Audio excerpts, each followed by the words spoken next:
காஞ்சியில் இருக்கும் ஒரு காசி. சிவபெருமானே இந்த கோயில் காசிக்கு இணையான கோயில் அப்படின்னு சொல்லியிருக்காரு. 6 திசை மாறும் இடம். 6 திசை மாறும் இடங்கள் புண்ணிய ஸ்தலமா கருதப்படுது.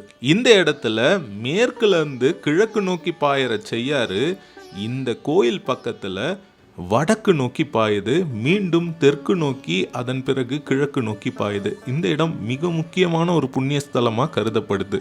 இன்னும் இந்த கோயிலை பற்றியான அனைத்து விவரங்களும் இந்த காணொலியில் இருக்க போகுது. வாங்க கோயிலுக்கு போகலாம். ஹாய் ஃப்ரெண்ட்ஸ், நான் உங்கள் கணேஷ் ராகவ். இன்றைக்கி நம்ம காஞ்சிபுரத்தில் இருக்கோங்க.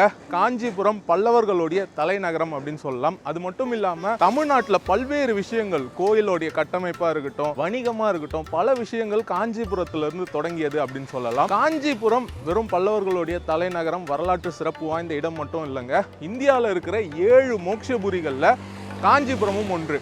அயோத்தியா, மதுரா, காசி, உஜ்ஜயினி, ஹரித்வார், துவாரகா, அதுக்கப்புறம் சவுத் இந்தியாவில் இருக்கிற, தென் இந்தியாவில் இருக்கிற ஒரே இடம் காஞ்சிபுரம் தான். அவ்வளோ புண்ணியமான ஒரு பூமி அப்படின்னு சொல்லுவாங்க.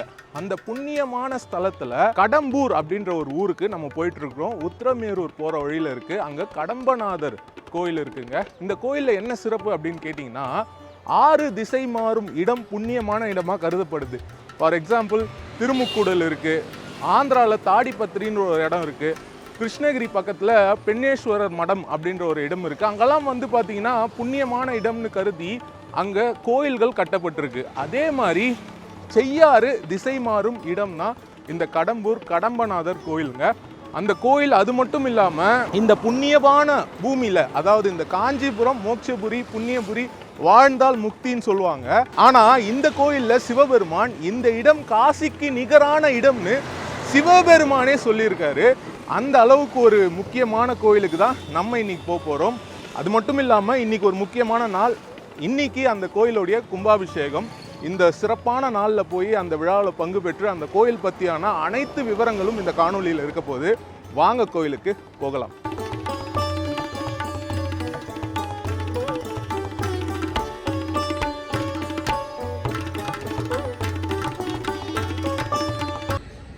வந்துட்டோங்க.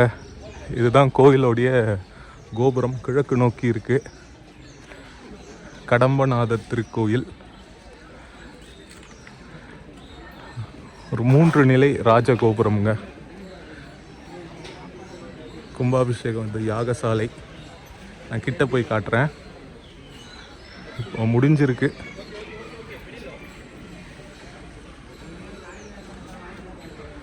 யாகசாலை நம்ம போய் பார்க்கலாம் ஃபஸ்ட்டு.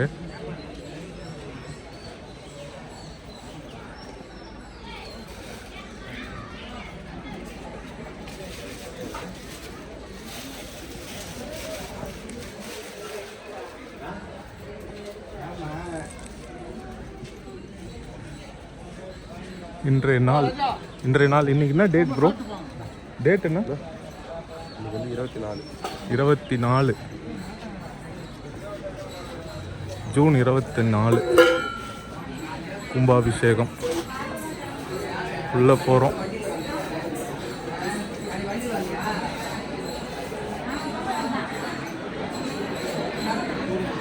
மக்கள் நிறைந்து இருக்கிறாங்க.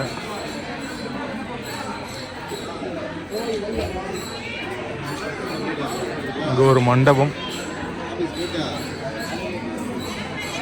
16 கால் மண்டபம். இங்கே பலிபீடம், கொடிமரம்.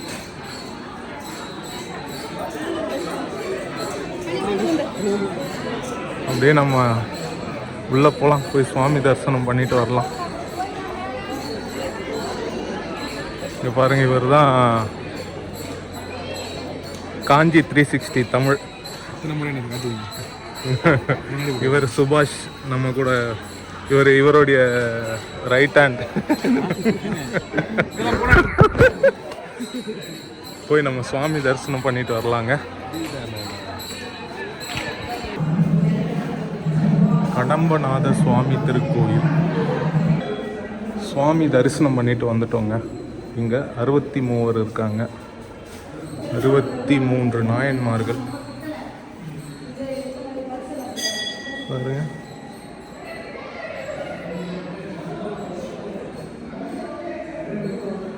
63 நாயன்மார்கள். பழமையான திருக்கோயில் பாருங்க. இந்த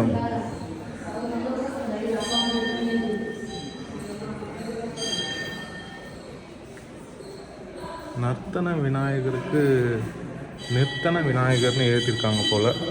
மீனிங் என்னன்னு தெரியல. அடுத்து கோஷ்டத்தில் தட்சிணாமூர்த்தி.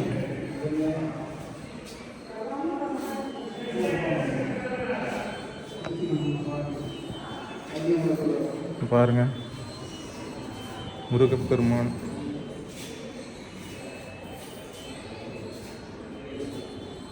சந்தான விநாயகர்.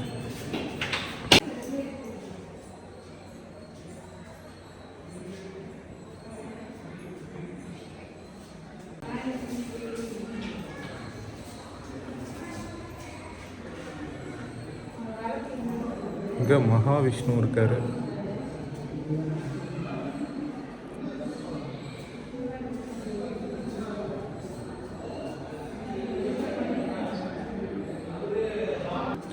இங்க நிறைய தூண்கள் இருக்குங்க. இந்த தூண்ல பாருங்க ஒட்டகம் இருக்கு. ஒட்டகம். இங்க நாகர்கள் சன்னதி, சிவலிங்கங்கள்.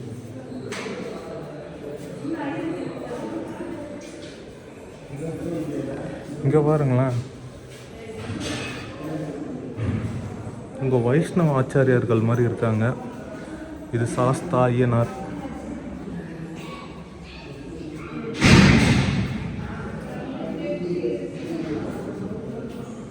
அந்த பக்கம் சண்முகர் சன்னதி.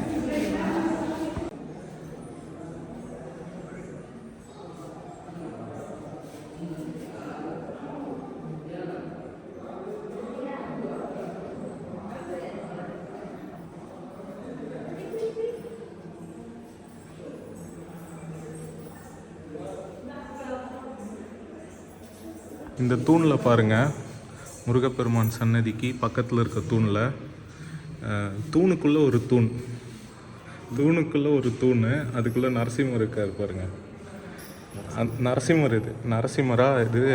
இதில் வந்து தூணை வந்து அடிக்கிறாங்க. தூண்லேருந்து நரசிம்மர் வராரு. நரசிம்மர் வராரா, அடுத்து சண்டை போடுறாங்க. நரசிம்மரும் அசுரரும் சண்டை போடுறாங்க. அடுத்து நரசிம்மர் மடியில் வச்சு வதம் பண்ணுறாரு. பாருங்க, அப்படியே ஒரு தூணில் அப்படியே காமிச்சிட்டாங்க பார்த்தீங்களா. பிரம்மதேவர் சன்னதி. கல்வெட்டு குறிப்புகள்லாம் இருக்கு பாருங்க.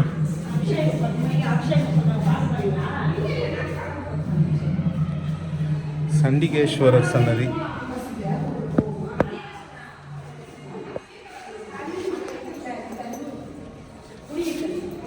துர்க்கை அம்மன்.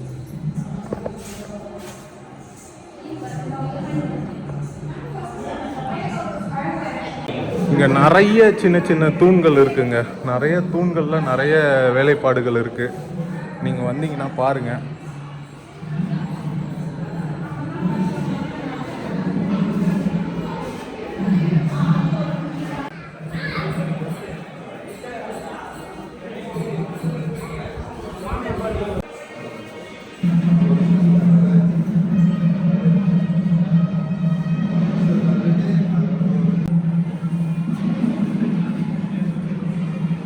இங்கே பாருங்க, அந்த தூணில் வீரபத்ரருடைய சிற்பம் புடைப்பு சிற்பமாக இருக்குங்க.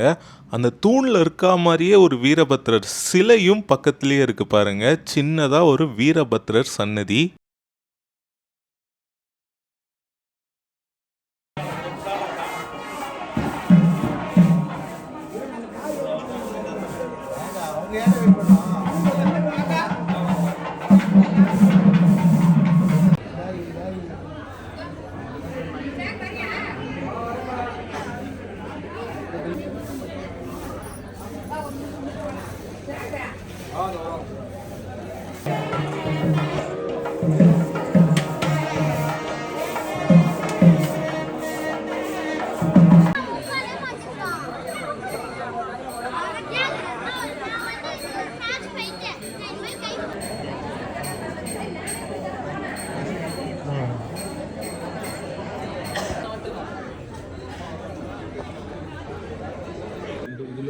இங்கே பாருங்க, அது வன்னி மரமா வில்வ மரம்?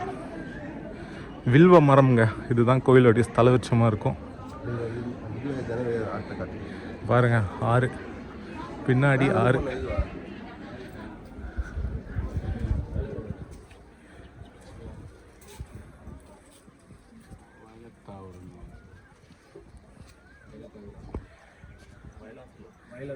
இங்கே பாருங்க, படித்துறை ஆறு. ஆற்றுல தண்ணி தான் இல்லை. ஆறில் தண்ணி வரணும்னு வேண்டிக்கிறோம். நீங்களும் வேண்டிக்கோங்க சுபாஷ். ஆறில் தண்ணி வரல, இதை பற்றி நீங்கள் என்ன நினைக்கிறீங்க? இந்த கோவிலுக்குன்னு ஒரு தனி சிறப்பு இருக்குங்க. இந்த கோவிலோட சிறப்பு என்ன அப்படின்னு பார்த்தீங்கன்னா, இந்த கோவிலே ஒரு சிறப்பு தாங்க. பார்க்கலாம் ப்ரோ. இந்த கோயிலோடைய புராணம் என்ன அப்படின்றத நம்ம இப்போ தெரிஞ்சுக்கலாங்க. கஷ்யப்ப மகரிஷி இங்கே உத்திரமேரூர் பக்கத்தில் ஒரு யாகம் பண்ணுறாரு, ஒரு தவம் இருக்கிறாருன்னு சொல்லலாம். அந்த நேரத்தில் மலையன், மாகரன் அப்படின்ற 2 அசுரர்கள் அவரை தொந்தரவு பண்ணுறாங்க. அந்த நேரத்தில் சிவபெருமான் கிட்ட வேண்டிக்கிறாரு. அப்போது முருகப்பெருமான் அவங்க 2 பேரை அழிக்கிறதுக்காக இங்கே வராரு.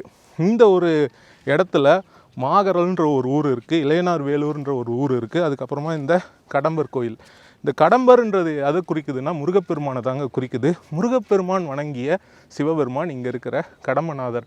இவரை வணங்கி தான் இந்த மலையனும் மாகரனும் அழிக்கப்பட்டார்கள் அப்படின்ற ஒரு நம்பிக்கை இருக்குது. இளையனார் வேலூர், அந்த அழிக்க ஏந்திய வேல் ஊன்றி நின்ற இடம் இளையனார் வேலூர். இந்த மாகரல்ன்ற ஊர் இருக்குது பார்த்தீங்களா, அது அந்த மாகரன்ற அசுரன் அழிந்து விழுந்த இடம் அப்படின்னு நம்பப்படுதுங்க. இப்படி பல கோயில்கள் இந்த சுற்று வட்டாரத்திலேயே இருக்குது. அதில் முருகப்பெருமான் வணங்கிய சிவபெருமான் இந்த சக்தி வாய்ந்த காசிக்கு இணையான புண்ணிய ஸ்தலம்னு கருதப்படுற இந்த கடம்பர் கோயில். மேலே போவோம். விமானம்ங்க, விமானம் போய் மேலே போய் நம்ம போய் பார்க்கலாம். இங்கே பாருங்க, இதுதான் செய்யாறு. இது பாருங்க, பின் கோபுரம். இந்த செய்யாறு மேற்குல இருந்து கிழக்கு நோக்கி பாயுது, பே ஆஃப் பெங்காலுக்கு போயிட்டுருக்கு. ஆனால் இந்த இடத்துல தான் பார்த்திங்கன்னா கிழக்கு போகிற அந்த நதி வடக்கு நோக்கி பாயுது. திரும்பி இந்த கோயிலை தாண்டி தெற்கு நோக்கி பாஞ்சு அதுக்கப்புறமா திரும்பி கிழக்கு பக்கம் போகுது. அதனால் இந்த இடம் புனித இடமாக கருதப்படுது. அது மட்டும் இல்லை, பூதிசேனான்ற ஒரு பாண்டிய தேசத்தை சார்ந்தவர் காசிக்கு போகிறாரு புண்ணியத்தை தேடி, அவங்களுடைய தந்தையோடைய சடங்குகள்லாம் செய்கிறதுக்காக. அந்த இடத்துல இந்த இடத்துக்கு வரும்பொழுது ஒரு அருமையான மனம் வீசுகிறதாம். அப்போது அசிரீதியாக சிவபெருமான் தோன்றி இது காசிக்கு இணையான புண்ணிய ஸ்தலம் அப்படின்னு சொல்கிறாரு. அதனால் அவர் செய்ய வேண்டிய வேலைகளை இங்கேயே செஞ்சிட்டாராம்.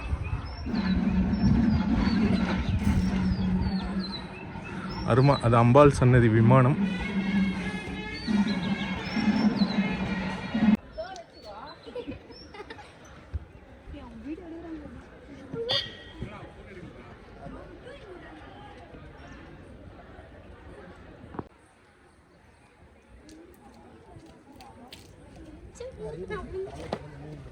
பார்த்துருப்பீங்க, கடம்பநாதர் திருக்கோயில். அற்புதமான இந்த கும்பாபிஷேக தினத்தில் இந்த கோயிலில் நம்ம சுவாமியை தரிசனம் பண்ணியிருக்கிறோம்.